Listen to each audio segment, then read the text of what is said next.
Turning to next week's budget. Now, I don't expect the Prime Minister to preempt what's in the budget. If I want that, I can read it on the front page of the Times. But can the Prime Minister at least agree with me today that now is not the time for tax rises for families and for businesses? Prime Minister. Mr. Speaker, I don't know about you, but the budget is happening next week. It's not a date that is concealed from the right honourable gentleman. He knows when it's happening. He knows what to expect. But it's preposterous for him, Mr. Speaker, to talk about tax rises when he stood on a manifesto only a year ago, Mr. Speaker, or a little over a year ago, to put up taxes by the biggest amount in the history of this country. It is the Labour Party, Mr. Speaker, his Labour Council in Camden, that puts up taxes across the country. That is the way Labour behave, and it's thanks to prudent fiscal management by this government that we've been able to fight this pandemic in the way that we have. Yes, he wants to talk about tax rises. And he should, because this matters. Councils up and down the country are being forced to decide now whether to put council tax up. That's a £2 billion rise on families. I'm not blaming councils. They've been starved of funding for a decade, and Labour and Conservative councils are in the same position. For example, the Prime Minister might want to concentrate on his own constituency. His own council, Hillingdon, Conservative-run Hillingdon, is voting to increase council tax by 4.8%. Does the Prime Minister think that they're right to do that?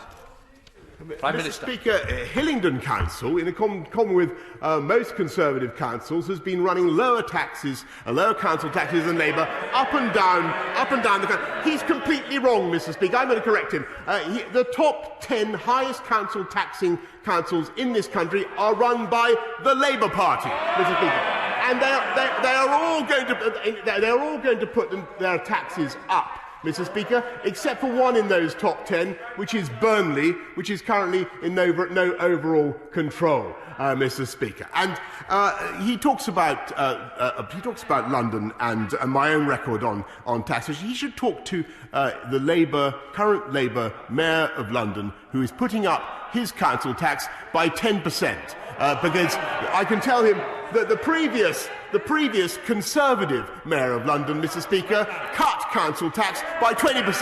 That's what Conservative councils do. Keir Starmer. The fact is, Mr. Speaker, that £15 billion has been taken out of council budgets over the last 10 years. The Prime Minister stopped blaming others for the damage he's done, and he quotes the Mayor. This was the former Mayor who bought water cannon that couldn't be used, spent millions on a garden bridge that never got built, and then more recently given a pay rise to Dominic Cummings. Mr. Speaker, this is another PMQs with yet again no answers. And the truth is this. The government spent a decade weakening the foundations of our economy and our country. As a result, we have the highest death toll in Europe. We have the worst recession of any major economy. Families are facing council tax rises and millions can't afford to self-isolate. And all the Prime Minister offers is a return to business as usual.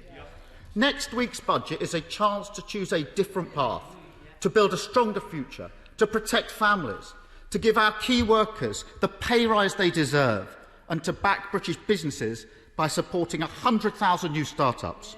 Will the Prime Minister do so? Prime Minister.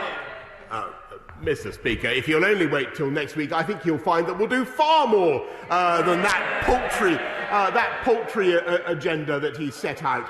Far more than that. And I must say, Mr. Speaker, it is quite mystifying to see the way the right honourable gentleman weaves hither and yon like some sort of druidical rocking stone, Mr. Speaker. One week he claims that he supports the vaccination rollout. The next week he actually attacks the vaccine task force when they're spending money to try to reach hard-to-reach vaccine-resistant groups, and says that kind of spending can't be justified. One week he calls for us to go faster with rolling out vaccines, when he would have stayed in the European Medicines Agency, which would have made that rollout impossible, Mr. Speaker. He vacillates, Mr. Speaker. We vaccinate. And we're going to get on with our agenda, cautious but irreversibly taking this country forward on a one-way road to freedom. And I very much hope that his support, which has been so evanescent in the past, will genuinely prove irreversible this time, Mr. Speaker.